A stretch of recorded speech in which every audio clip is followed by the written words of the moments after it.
Now, can everybody hear me? Let's just check. Hello, Joan, you're eager beaver on that. Yes, thank you very much. Hello to everybody.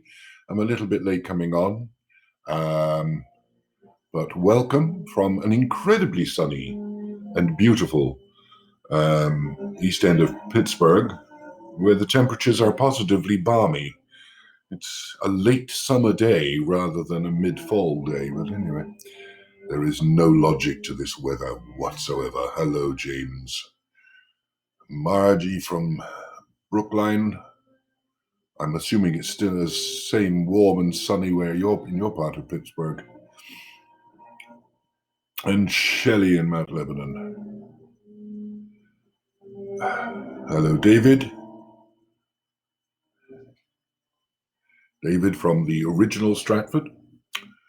Welcome. How's the weather over there? I bet it's not as warm as it is here.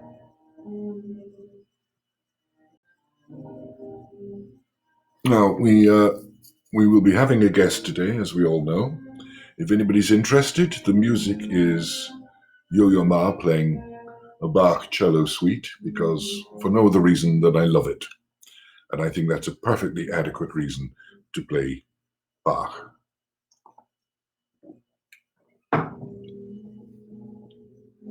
Dark there now. Well, it would be, wouldn't it? Yes. The evenings are drawing in. What is it? 7 p.m. your time. Hello, Mark from Rochester. I see the regular gang are tuning in, and it's wonderful. And I sincerely hope you're bringing friends with you. As I always say, please spread the word. Let's get as many people as we can tuning into these.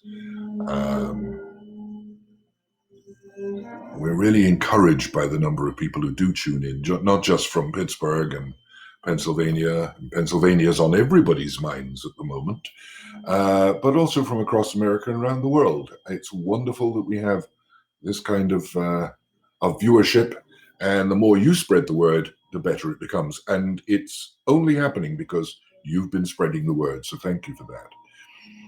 Hello, Robert in Florida. Ah, yes, Tropical Storm Eta is coming to visit you. One of the joys of Pittsburgh is that we don't tend to get tropical storms. We get Canada weather.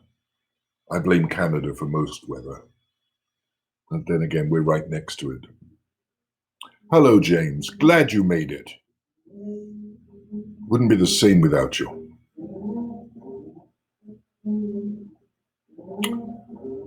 And from Greensburg, we have a few listeners in Greensburg.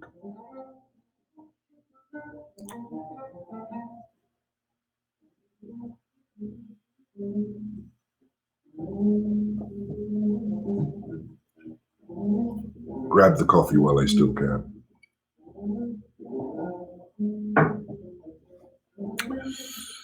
It's been an exciting week in America.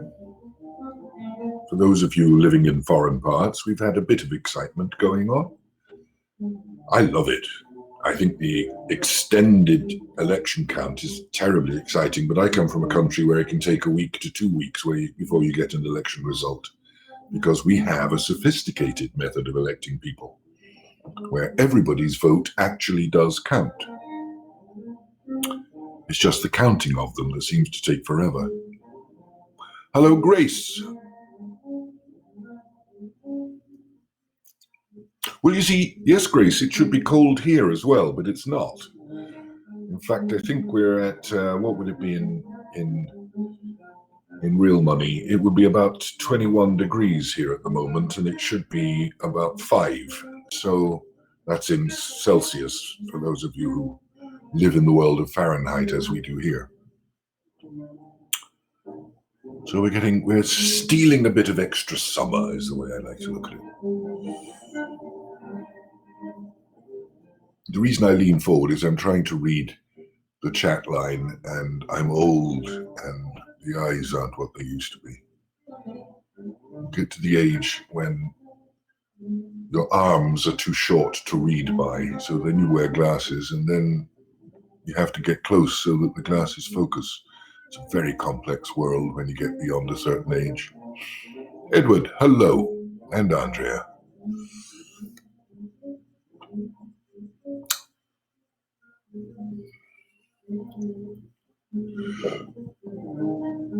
So yes, the state, or should I say the Commonwealth of Pennsylvania, where everybody was running in one direction a few days ago, or a couple of days ago, or was it even yesterday? It's all running in the other direction now. It's getting very exciting. Yeah, I think you're quite right, Joan. Age is a matter of mind. If you don't mind, it doesn't matter. Well, yeah, I don't really mind. Very old dear friend of mine once was asked, what age would you rather be? And he said, the age I am now. And he maintained that the older he got, and I think he's right. Would I go back if I could? Probably not. Far too many mistakes.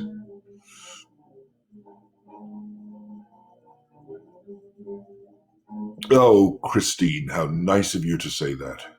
Only Picked could entice me indoors this afternoon. Well, you're quite right. I was, if I could, I'd be doing this webinar from my back deck, but the background noise would be too considerable, so I come back in here to my bookshelves. And but you're quite, it's very sweet of you. Thank you. Wonderful. Hello, Toby. Hello, Dennis. Well, yes, Dennis, you're quite right. Some mistakes we make one could enjoy doing over again, but that may not be necessarily good for us. Or for those we made mistakes with.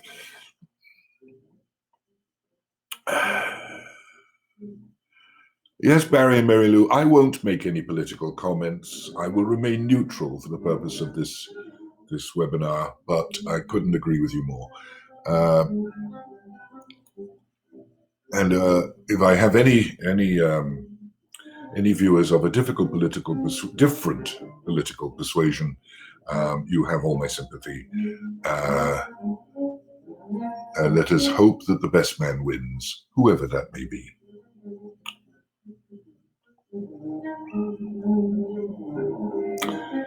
Alicia, working while listening to the webinar is a perfectly reasonable thing. It's like having music on in the background. Having us on in the foreground, you may not work as efficiently, but you'll work in a more happy context. So keep it up. Johnstown, PA, sunshine on the mountains. Yeah, it's lovely up there.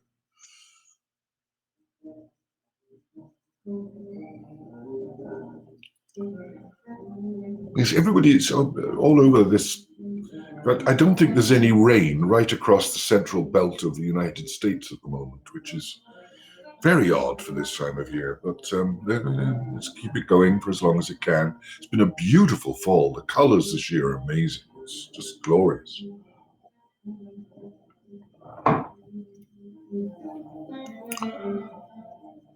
Aha, very nice quote. Old age is like learning a new profession and not one of your own choosing. That is very true, yes. Old age not only creeps up on you, but it surprises you along the way. Jean from Rochester, hello to you.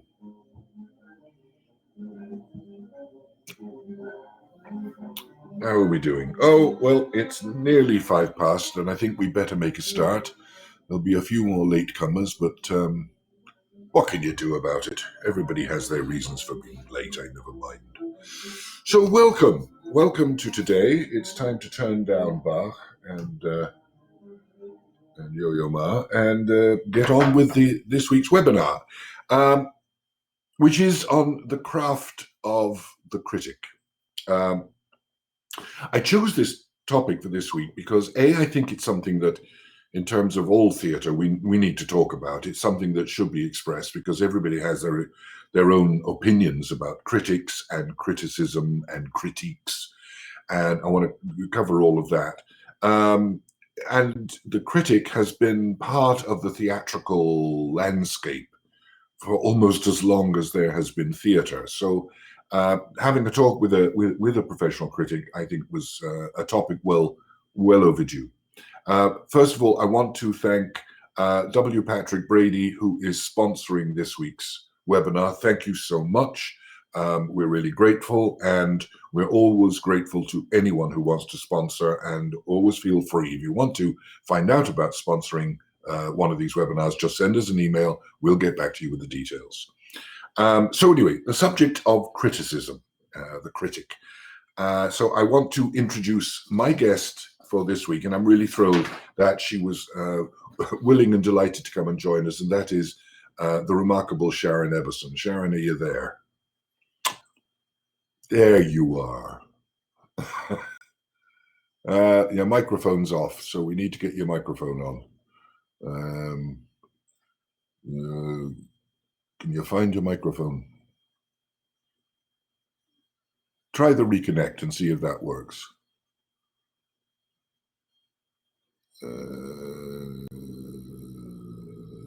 Anyway, let me talk a little bit about Sharon while she's getting her microphone to work.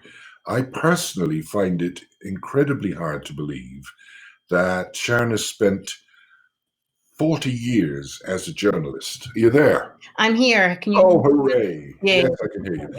No, I was saying I find it very hard to believe that you have spent 40 years as a journalist and critic at the Pittsburgh Post-Gazette. You're far too young and beautiful for that to be even remotely possible. But there it is. It's a fact, whether you like it or not.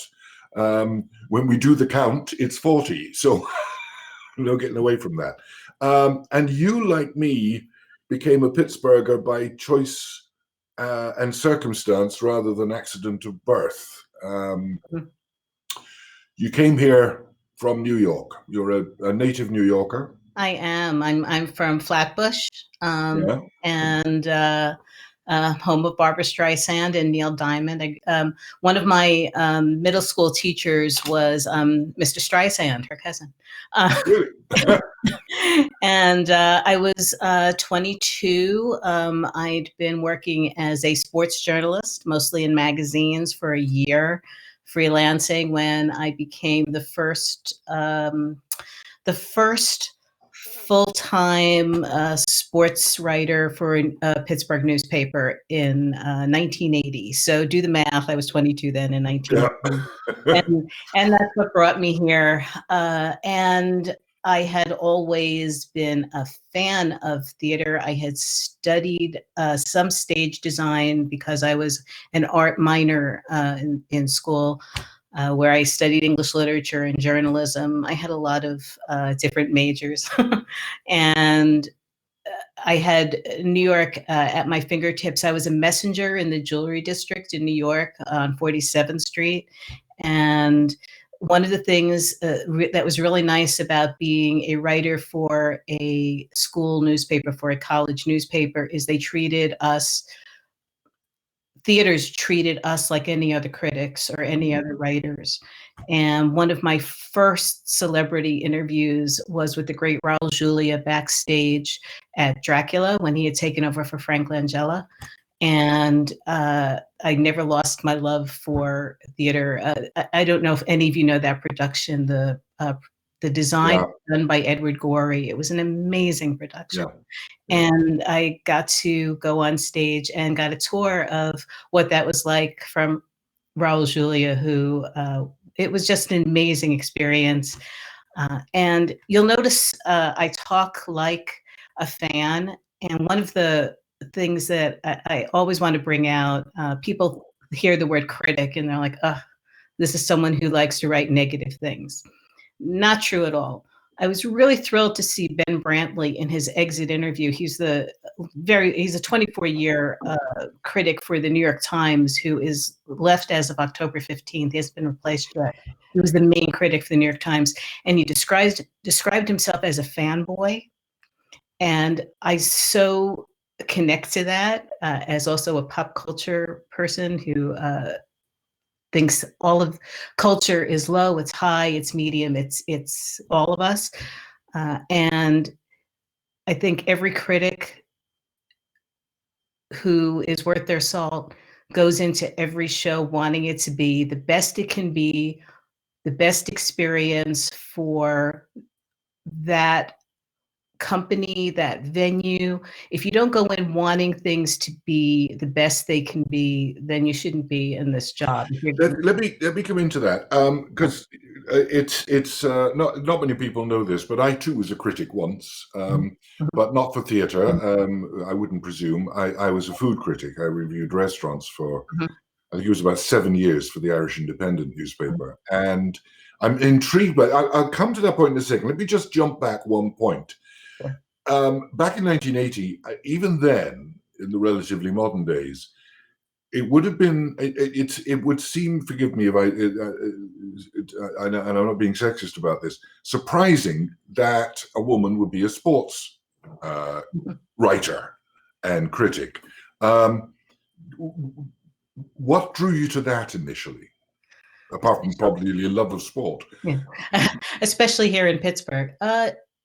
Something that I connected with my father, my friends, the fellowship of it. I skated. That was pretty much my sport. But uh, there were things like the Rangers fan club. I traveled as a teenager for the first time with the Rangers fan club. It was the first time I went to Canada. The first time I came to Pittsburgh was as a 17-year-old member of the Rangers fan club. So I know that sounds strange, but it afforded me the opportunity to travel as someone who didn't have a lot of money. That was some of it. And the grace of it. I mean, I connected to hockey first, but even though my father, who was a very good athlete and a good writer too, uh, he was more of a football guy, but we shared that love. I grew up in an apartment building with 6 floors and 4 sections, and I was the only girl my age. Everyone else was pretty much a boy, so that's part of it too. And it was accessible and affordable. Sports much more so than, let's say, going to the theater. Uh, that was part of it too. I remember very profoundly uh, at age 8, the first time I did a scorecard at Shea Stadium at a Mets game with my father. So, those are some of the things that started me out that way. And But then, again, it was from a point of passion for what you were watching. absolutely. And I'll say, as a journalist, if one thing sports really prepared me for is writing on deadline. Mm. No one writes on deadline like a good sports writer. And to get the details, and you are being critical as a sports writer too. If someone makes an error, you don't want to say someone makes an error. You're going to say how and why and all of those things. So those are some of the things that you could connect to as someone who may have critical leanings, let's say. Well, that's the point, isn't it, about criticism, that Mhm, to be a critic, mhm, it is not sufficient to observe. mhm, One must also know. mhm, You can't judge something. Let's jump forward again back to this mhm, particular point, mhm, because I know, as I say, I was a food critic. I know you mentioned that mhm, for one brief shining moment you had to do food reviews as well, mhm, and let me jump in by saying that mhm, when I was invited. I think the original reason that the paper invited me to do it was that they had a series of celebrities in Dublin, in Ireland, who had done a month of food writing. mhm. And then they asked me, and I did a month. And when I finished, I said, well, there you are, it's done. And they said, keep going. And so I kept going. And eventually I asked my editor after the first year, and I'm still doing it. And I said, why did you ask me to keep going? He said, you love food. Mhm. And that was the point, that you can't write. I do love food, and I had to learn food. I came from my background was a real, very, very working class blue collar background. My mum, bless her, a wonderful woman, but she could destroy food at 50 paces. So I learned food, and I learned to cook, and I Mhm. learned it. So it became from a personal passion, so that one writes about it, um, not simply because you enjoy it, but because you know it. Mhm. Um, and I think that must be true in terms of whether it's sports writing or art criticism. You have to know what you're talking about. You may not practice it yourself, but you have to understand it. Would you agree there? Oh, I'm looking at the books behind you, and I think if you love something, you experience it as in every way possible. Uh, um, I read everything, and as an art major, one of my projects, a year-long project, was simply creating fonts. I can be obsessive about things, and it was before the internet, and you would make templates for every letter of the alphabet and create your own fonts. And I did that obsessively for a year, and I'm like that about a lot of different things. Yeah. One of the balances you find as a critic, I think, is, for me, I always want to represent the audience member who is coming after me, and the audience member who is seeing something for the first time also. And there are two things where that can be problematic. One is, especially with the new work, critics don't just do reviews anymore because there are so few of us left. You would do previews, interviews. You would do things leading up to a show. Therefore, I often was reading a script, or it's different with Shakespeare, obviously, unless it's been updated or whatever. But I'm often reading scripts and and I know the ending. And I'm seeing it through different eyes. I'm not seeing it through that audience member's eyes. And I'm very aware of that.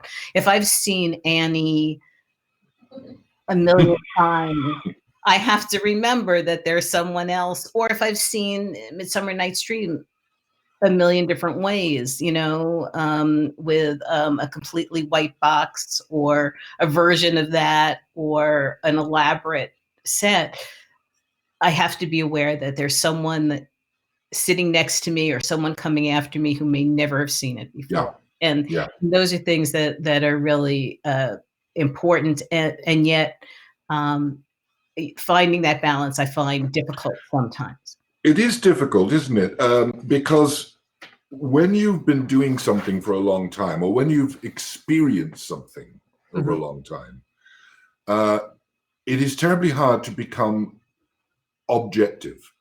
You are subjective in the sense that I've done this before, I've seen this before, and you draw comparisons against past experience rather than looking at it with that completely fresh. And that's what I think that all criticism, whatever whether it's sport or food or books or art or theater or whatever, all criticism, all critics are victims of their own experience. So where your experience teaches you, it also, in a sense, hinders you. It's very hard. I know that as a food critic.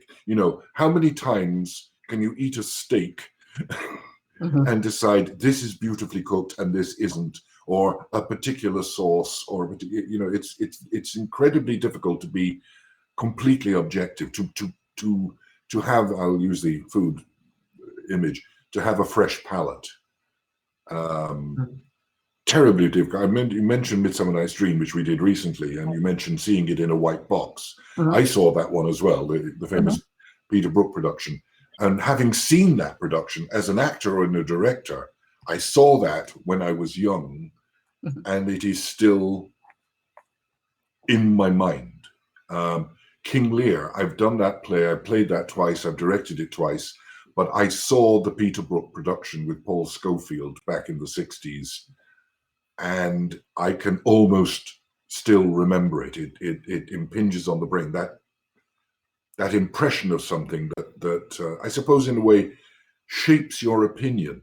Do you find that in terms of when you look at plays, that in spite of yourself, your opinion is formed to a certain degree? Of course, we all bring all of our life experiences to everything we do. You can't deny that. Anyone who does is not very self-aware. There are things, if you read me, you know that I'm a conversational writer. I tend to reject a lot of scholarly writing and academic writing. It's just not my thing. I'm not comfortable in that venue. It's just who I am. So that's one thing that I bring to it that other people don't. I bring the fact that I'm a woman who has for a very long time worked in what have been male professions up to a point. And seen what has happened in those 40 years after entering that profession. There are definitely things that you do. And then as someone who studied art and studied literature and studied journalism, these are things that you obviously bring to it also. But I also bring that that fangirl. I have an inner fangirl.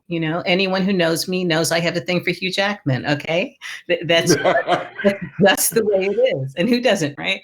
I fell in love with Diana Rigg when I saw her play Cordelia to Schofield's Lear, and many years later, I finally worked with her on a BBC production called The American with Matthew Modine, and I actually got to play one scene with my head nestled in her bosom as she fed me slops. And it was the, dare I use the word, climax of my adoration. No. Too many Me Too moments here. But I will say that, I knew him. I'll just bring him up. I knew him in one venue in movies, and then I saw him in 2004 in The Boy from Oz, which is not a great show by any means, but it's about a performer who Peter Allen, who I also grew up seeing in New York. We would travel to see him. I mean, just a big fan of him as a writer and as a performer. He was just outlandish and the most fun. And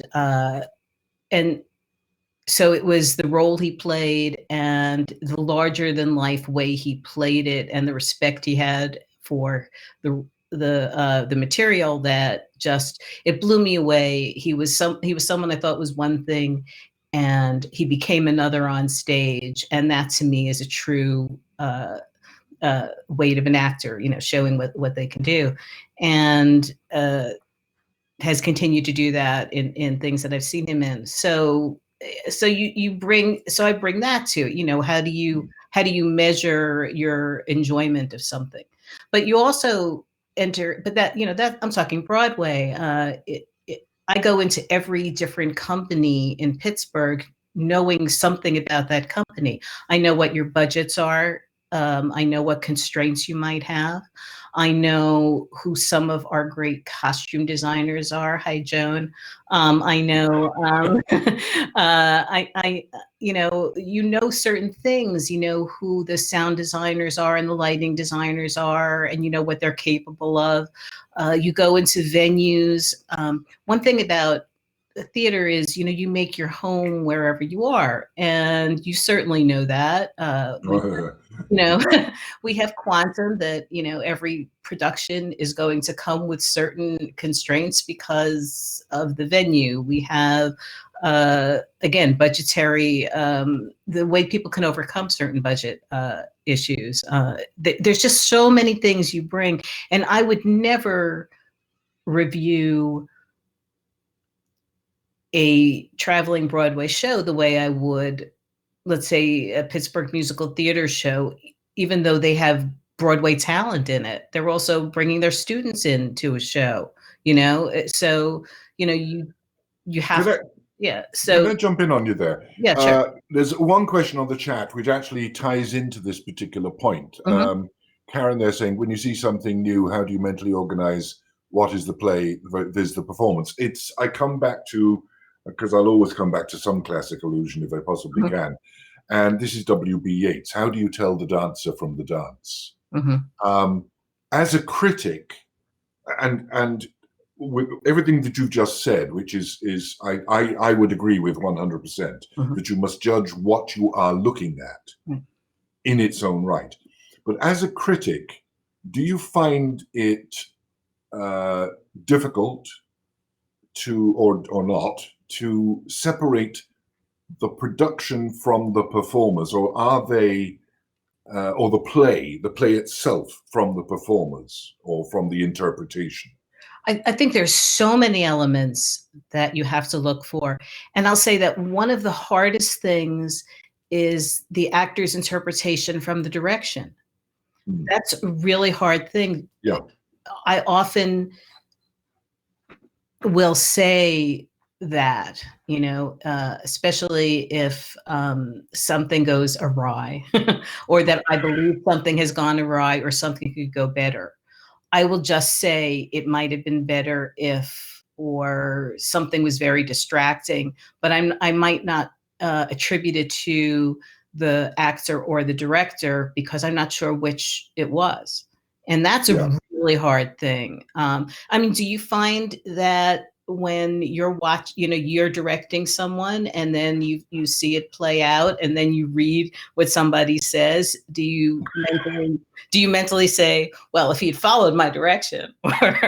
Yeah, well, yes, there is the blame game of the director and the actor. Mm-hmm. But having been all my life, having done both in parallel,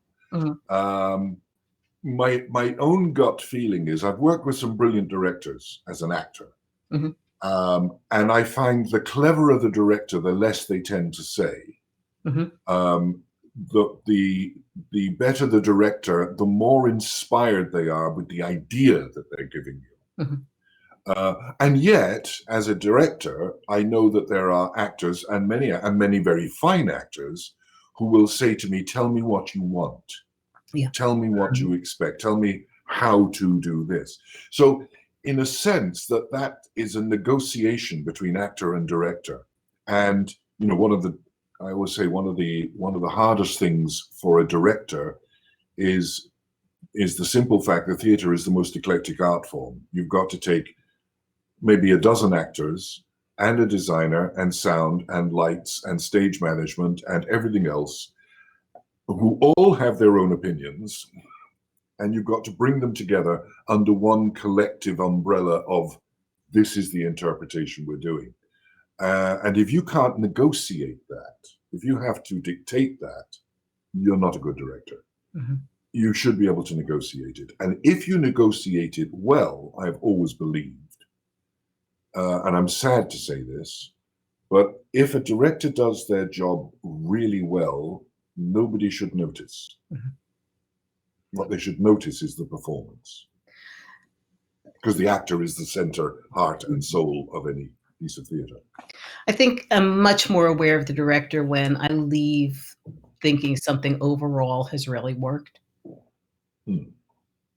Or I know a performer to have been one way and I know the director, and then I see something that, obviously has changed and worked really well. Those are the kind of things. I can think of one. I won't say who it or where. I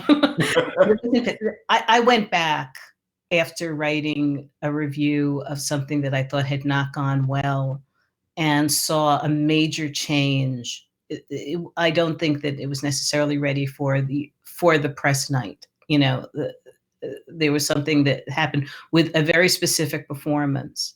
And I wrote that, and I went back later and saw a major change. And that was very affirming to me. And it was really hard to write that something very specific hadn't worked. But I felt, you don't often get that kind of affirmation. And often people will say, did we see the same show? You really like that? I'll tell you the kind of comments you get, because you only hear from people who don't agree with you. I had written something about the Jersey Boys, which I think was the sixth time I was seeing it. I don't remember. But it's always a new cast. And, again, there are people seeing it for the first time. You want to say something. And I think I called it R-rated. And I said the language is sort of something like you'd see on The Sopranos. And I got a note. The woman was very angry with me because I had not mentioned the profanity. So I didn't use the word. I referenced it in a way that I thought would make that obvious, and that she had taken her mother, was aghast, and had to leave. And I didn't know what to do with that. I didn't think I was at fault at that moment. But you never know what's going to strike a chord with people too. So that's the other thing. It's different with movies that have ratings, that kind of thing. You can say there's a standard, but there are just certain things you're not even sure what to point out to audiences. I think the audience going to Spring Awakening is different than the one going to The Sound of Music, and I'm aware of that. Well, I know and know a lot of other companies, a lot of other companies anywhere, will tend to put a guidance on the information, not, it's suitable for, 12-year-olds up, or suitable for 18 up, to guide, try to give it a movie kind of rating. But the other end of that, I don't want young people not to see things. I remember we did, which play was it? I think it was Don Juan Comes Back from the War, which was, one might say, a risque piece of theater. Somebody brought a kid who looked no more than 8 or 9 years of age, who sat enthralled throughout the entire thing, and had clearly a wonderful experience, because I was watching to see what's going to happen. The parents obviously thought it was fine. Parental guidance should work both ways. In that sense, that if parents think their kids are able for it, I think they should. Anyway, to come back to another point concerning this, telling the dancer from the dance, I find I agree with you in terms of if you see something. Now, obviously, if you go to a performance, and let it be said, no matter what theatre directors and actors may tell you, we read the reviews, and they do matter. And we read them because we want to see if something we did was noticed, or something we missed was noticed. And so I always find that, and of course it depends on the critic, because there are some people who don't know what they're talking about. But a good critic will do that. They will critique. They will observe what's been done and how it's been done. And usually, when what some people will call a bad review is not bad, it is a statement of achievement or failure to achieve, which I think is the same as I found reviewing food. I only remember once in my entire 7-year career as a food critic, I began my review with a statement that was quite savage. It began, "This was unquestionably the worst meal I have ever eaten in the course of my life," because it was. They couldn't sue us because they couldn't prove that it wasn't the worst meal that I've ever had. But most of the time, you're reviewing by saying this could have been better. This wasn't what. That's right. It did not fulfill the advertisement or the menu description. And I suppose that is the same thing with criticism in that sense.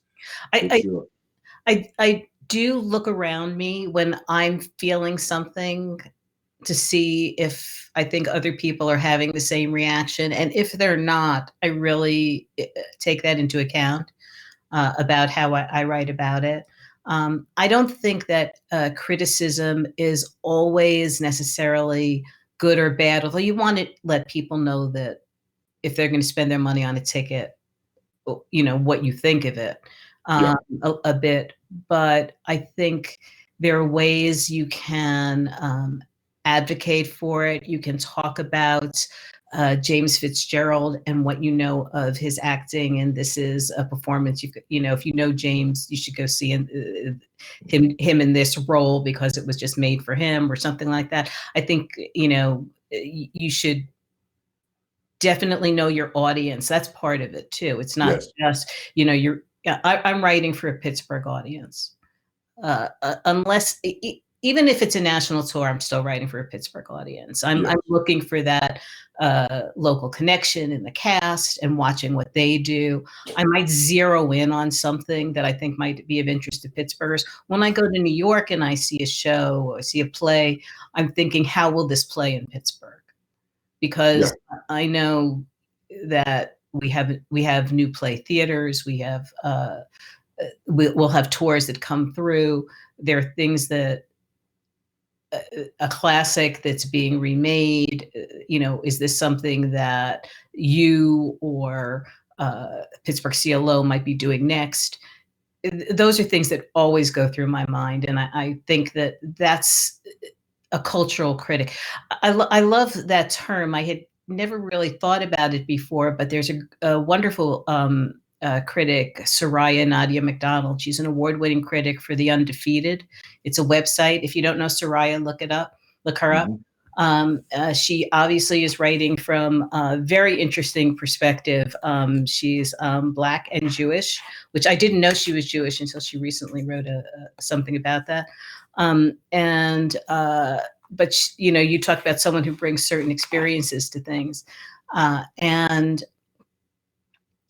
she just killed it recently. She wrote during this crazy pandemic, obviously, we'll get to this soon, I assume.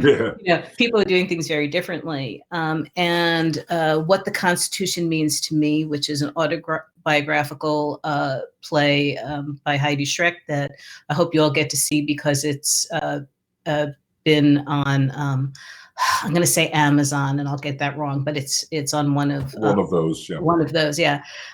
And also a PBS showed a play about Gloria Steinem recently, and she tied these two together in just a wonderful piece that, she brought the fact that she was a woman of color to it, and her language is always strong and always confident, and she brings an amazing perspective to things that obviously I don't. She's a lot younger than I am too, and I love that they're being able to find voices like that. The truth is, although I have amazing respect for them, and I think that I love Peter Marks of the Washington Post. I read him, everything he does, and Chris Jones, who the Chicago Sun-Times, who was the leader of the National Critics Institute, where I was lucky to be a fellow in 2017. Those people, they bring lifetimes worth of experience to things, and Peter has a witty charm to him, especially if you follow him on Twitter, that you will either love or not love. But and they do podcasts, and they've written books, and you get to know people's styles and what they look for, and it does help inform you if you're informed about what certain critics are doing around the country, and there's so few of us left. Yeah, I want to jump in on that. There's a couple of comments on the and I'm getting I'll come to those in a second. There's a couple of points up there. Grace makes a point. I think I'm going to extrapolate from Grace's comment. Does familiarity breed contempt? And I don't mean it in that extreme, but if you have a huge degree of experience, A, of theater, B, of drama, and C, of a particular city of actors, shall we say, does that, or how do you tackle the problem that you can remain objective? I mean, you and I can mention a dozen actors in Pittsburgh, and that we see a lot, but we won't. But how hard is it to remain objective about those people? It's very hard, and it's something that, coming from New York, I was shocked to walk into a grocery store or find out, and see someone I had just seen on stage and have that, and realize that person lived around the corner from me, and then you have to write about them. I mean, that's, and, you run into people at restaurants and all. And I think that's one of the things when you think about, I am writing for Pittsburgh. I so respect the fact, and we're so lucky that Pittsburgh is a town that has colleges like Carnegie Mellon and Point Park and Pitt, and programs where we have great actors who can make a full-time living staying here by teaching, and they have other ways of earning a living and staying here. And you find people who come to Pittsburgh for a hot minute. They think like a Cotter Smith or Tim McGeever or some actors who just love it here and want to stay. And to have that level of actor here, and I think is a wonderful thing. And well, we have a city that is, I mean, Pittsburgh is a sports city, let's be honest, you know. But the artistic content of Pittsburgh is quite remarkable, considering how small a city it is. And not just in theater, but in terms of writers, in terms of visual arts, and music, one of the best orchestras in the world. It is a wonderfully friendly environment for the arts, isn't it? It is. It's, you know, anyone who looks down there knows Pittsburgh doesn't know the theater, doesn't know how Carnegie Mellon and Point Park and other places from Pittsburgh populate New York. Yes. I can go to any show in New York and find someone, Bill, who I may know, or who I've certainly seen on stage here. One of the amazing things about being in Pittsburgh is that I can go to high school production, and I do. As often as I could, I would go to high school and college production, and I knew I was going to see some amazing people, and they would jump from those stages right onto the big stages in New York, and how lucky we were. I think I saw Cott and Jesus Superstar one week by Pittsburgh CLO, and the next week he was he'd taken Jeremy Jordan's place, and he was doing Newsies, you know. And I wouldn't have guessed it from that one thing necessarily, but I had seen him at CMU, and I knew, you know, you just know. His brother went there. I saw him in a Bare Bones production, and the next thing you knew, he was on television. I think Sharon, you're breaking up, and I've lost your picture. I think you might need to do a reconnect. Okay. Doing it. I can hear you clearer now. Hit the reconnect button. Yeah.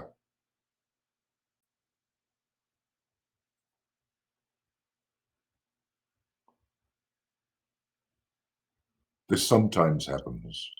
There we go. Ah, you're back again. There we go. And how lovely to see you. No, anyway, no, I was just talking about, you know, so I never take that for granted. It's a big, small town. You're going to run into people, and you're going to see people often.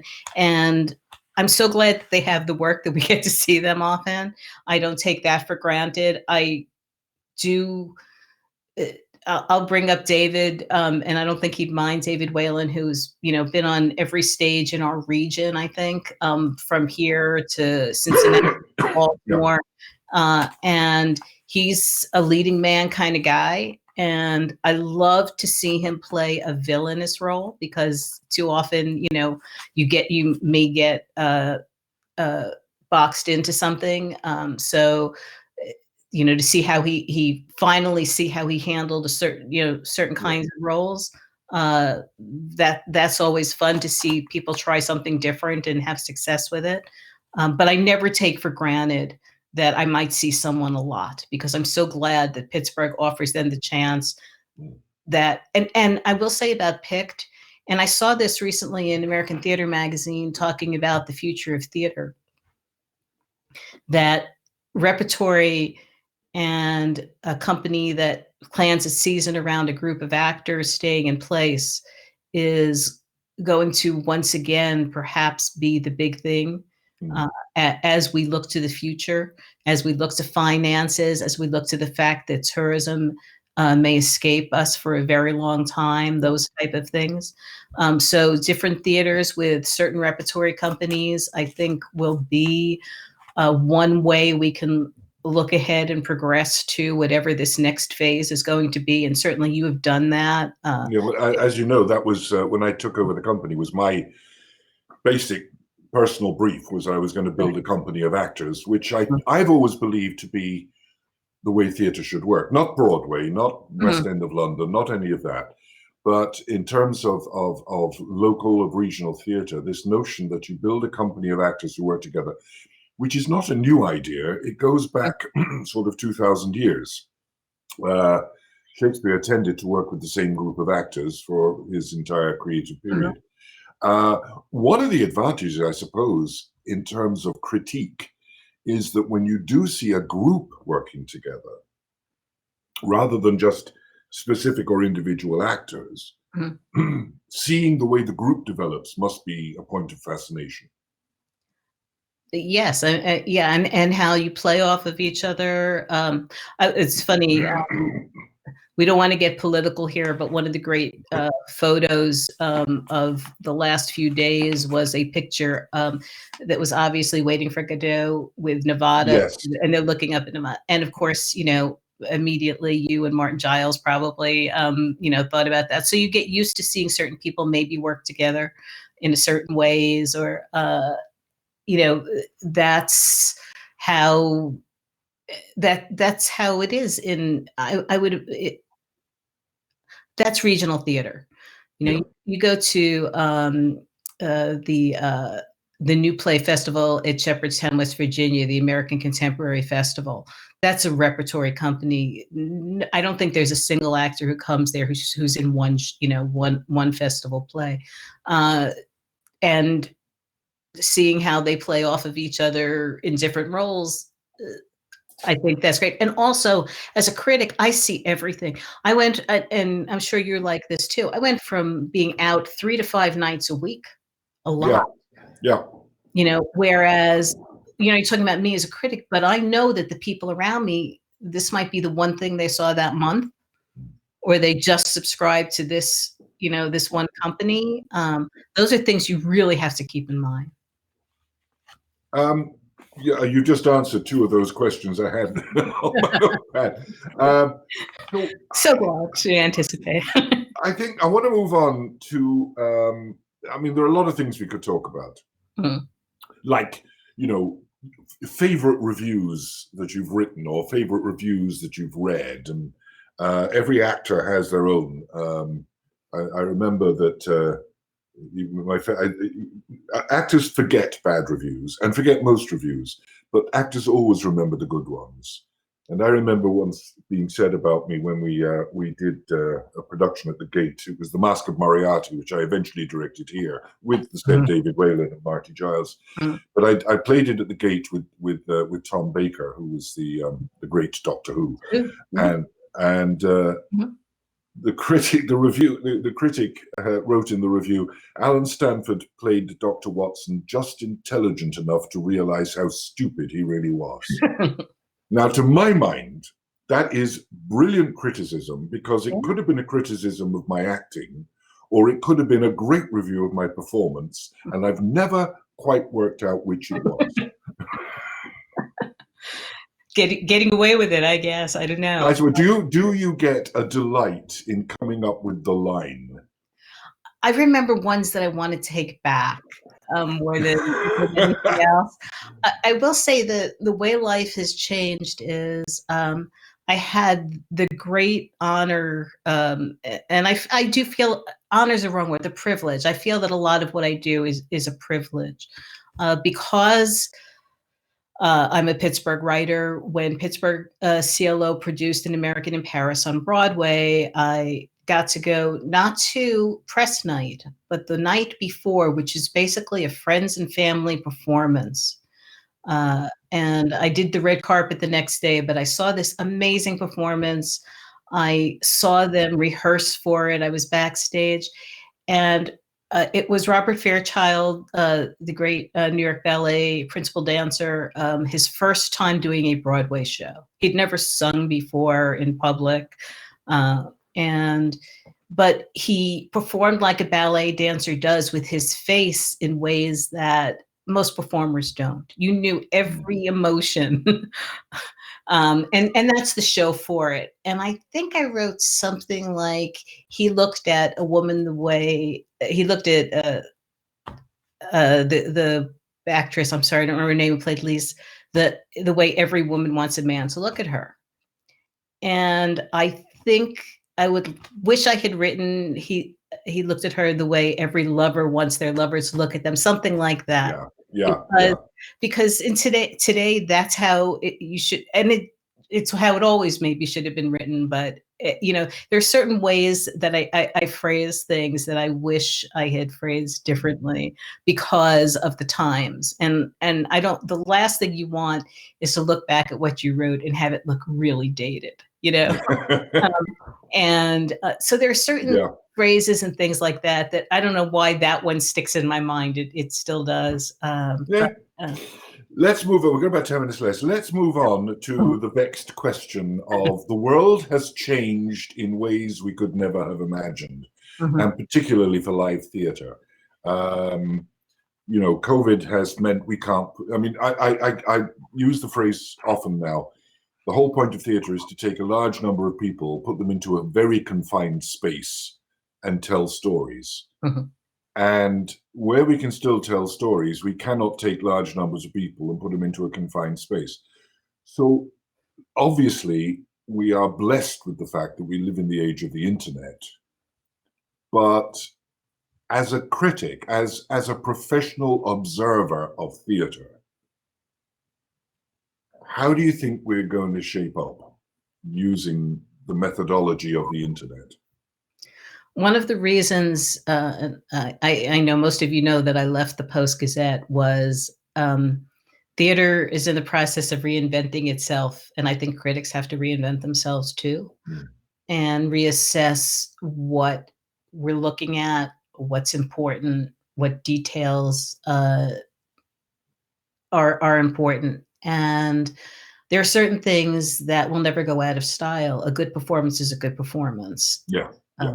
But if you're doing it in a Zoom with a white background, how does that stack up to, a something within an elaborate set with elaborate costumes, those sort of things. And is that something you measure? How do you measure that against what came before it? And I think critics need to take a step back until something and let the dust settle a little bit. One of the things that we talked about this for a few minutes beforehand, certainly sound designers are about to become or becoming some of the most important people in theater right now. Yeah. And sound design was always important, but it's like you said with direction, if the sound was good, you might not even notice it. There are things that you might not notice.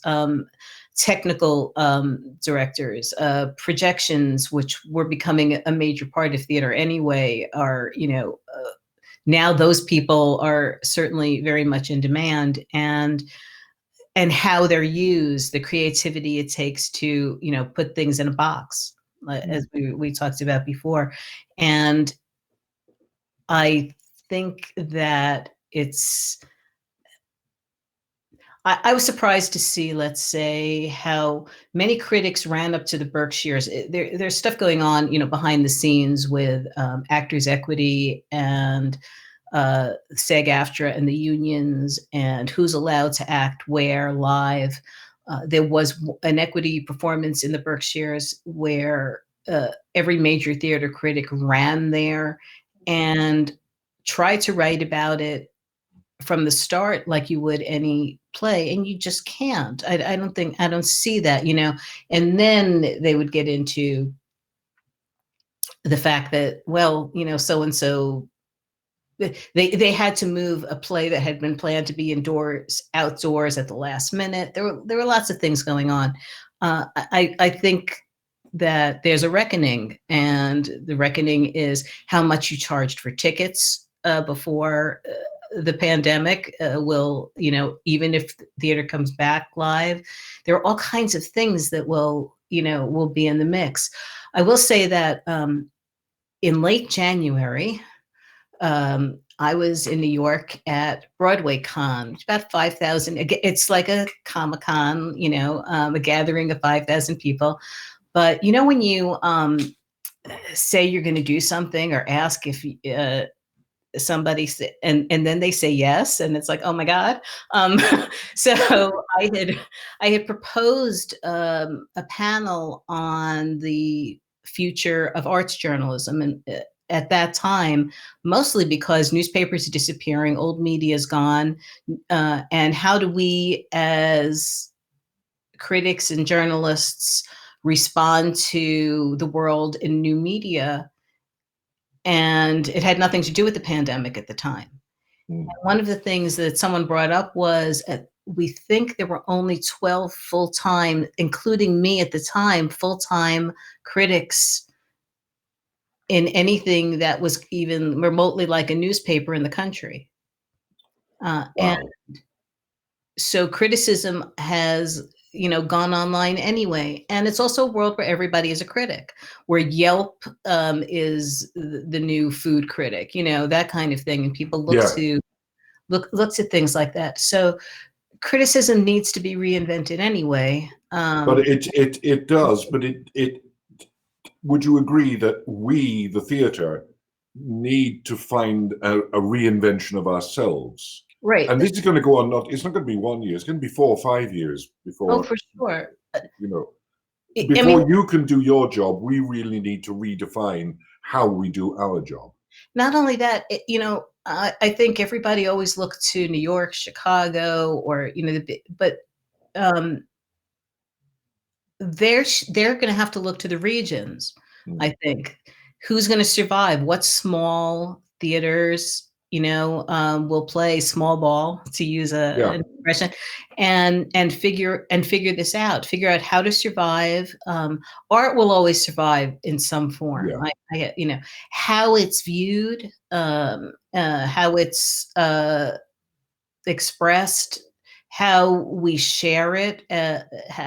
It's how it remains a communal experience is very different right now, and will be different, like you say. And I don't know that the dust will ever settle. Maybe we'll always be reinventing itself and finding new ways. And maybe that's something that's the first thing you look for. Well, in that sense, theatre's been reinventing itself for 2,500 years. This is just a big sort of kick in the butt to say, start thinking in a totally new way. Let me come back, because we're nearly out of time. I want to come back to one thing so I know you are passionate about, which is a new bill going forward in Pennsylvania. Do you want to talk about that? Yeah, well, obviously, all of the arts is suffering, but live theater was the first to go, and maybe the last back. And while they're reinventing themselves, there are a lot of people who are out of work, and especially Pittsburgh venues and Pittsburgh companies that we want to see survive, whatever the future is. And I'm going to look at my notes. So Rep. Jake Wheatley introduced a bill. It's called the Pennsylvania Save Our Stages Act, and it's a partisan bill. I'll just, in case anyone's interested, but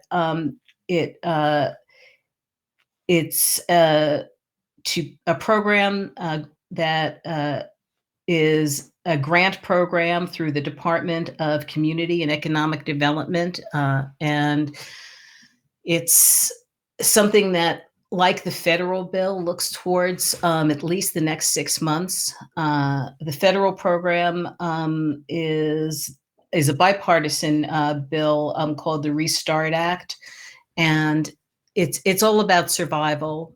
It's not necessarily looking to what you're doing. It's the fact that you were an actor who had health care and now you're out of work, or you were a stage manager or a director, or your company's venue needs to be propped up until we figure all of this out. And those are things that I hope people will look up. Again, locally, it's the Pennsylvania Save Our Stages Act by Rep. Jake Wheatley, and on the federal level, it's the Restart Act. Both of them look not just toward companies, but towards individuals. And if you care about the arts and you want to see how they reinvent themselves, that they're here to reinvent themselves for us, that we can because I think the arts, again, will always be there. But I think that they need you guys, you need our support. And these are some ways we can help just by letting our legislators know that, that we care. So. And if you're living in Pennsylvania, and even if you're not, write to your local representatives, your state and your federal representatives, and say we need support right now. We really do. Yeah, there are petitions out there. You can find them. Yeah, it's easy to do. And if you're in doubt, send us an email. We'll send you what information we can. We're doing links already. So, Sharon, we're running out of time. That was amazing. Thank you so much for being with us. I always think, people always assume that for some strange reason that performers and critics are somehow enemies. I hope today people realize we're all on the same team. And if we all do our jobs properly, we're working together. It's been a privilege and a joy to talk to you. I want to say thank you for being with us. And I hope you come back again at some point in the future next year, because there's so much more that we could talk about. For everybody else, thank you for being with us. Next week, I'm going to do a 1-week session talking about one of the greatest English comedy writers. He is a classic in every possible sense of the word. He wrote some of the funniest plays ever written, but he was also so much more, and also a brilliant lyricist, but he was so much more than that. I'm going to have a 1-week chat about Noel Coward. And the following 2 weeks after that, we're going to be talking about one of Shakespeare's great comedies, which is Twelfth Night. So that's what we're planning as we go through November. Noel Coward next week, 2 weeks on the topic of Twelfth Night. In the meantime, if you can, do remember that every donation counts, and every dollar you can send to us, every euro, every pound, every zloty, whatever it is in your local currency, please, please, please consider sending us a donation. No matter how small it is, every donation matters. And right now, because of COVID, we need all the help we can get. We're going to be here for you for as long as we can. Certainly we'll be here every week with a webinar, which is absolutely free. So please do think of sending us a donation. In the meantime, have a good week. Have a safe week. Thank goodness the election will be over by next week. And as usual, wash your hands, wear your mask. Don't vote now. It will be illegal. See you next week.